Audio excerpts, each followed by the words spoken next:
కలవడమే ఆలస్యం. వాళ్ళు ఓటు వేయడానికి రెడీగా ఉన్నారు. ఖచ్చితంగా బీజేపీ గెలుస్తుందని. కాంగ్రెస్ పార్టీ ఇచ్చిన పథకాల విషయంలో ఎట్లా ఉందంటారు మరి ప్రజలు, మహిళలు ఏమంటా ఉన్నారు ప్రచారం? కాంగ్రెస్ ప్రభుత్వము ఎన్ని పథకాలు ఇచ్చింది? అసలు ఎన్ని పథకాలు ఇచ్చింది? ఒక్క మహిళలకు ఉచిత బస్సు ఇచ్చింది.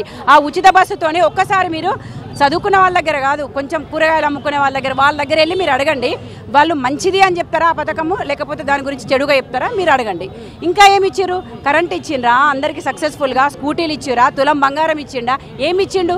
అన్నిట్లలో ఫెయిల్యూర్. ఏమంటుండు? లంక బిందెలు ఉన్నాయనుకున్నా ఏమి లేవు, నా ఢిల్లీకి పోతే చెప్పులు ఎత్తుకపోయేటట్టు వాళ్ళలాగా చూస్తుర్రు అని అంటుర్రు. రేవంత్ రెడ్డే చెప్తున్నాడు ఫ్రీ అండ్ ఫ్రాంక్గా. ఆయన ఏమి ఇవ్వగలుగుతాడు? ఇప్పుడు మనకు సంపాదన లేనిది మనం ఏం చేయలేం కదా.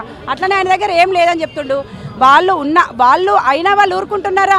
కాంగ్రెస్ వాళ్ళందరూ కూడా భూ కబ్జాలు. అంటే ఎట్లాగో మేము ఎన్ని రోజులు ఉంటామో తెలియదు, మళ్ళీ వస్తామా రామా కూడా నమ్మకం లేదు.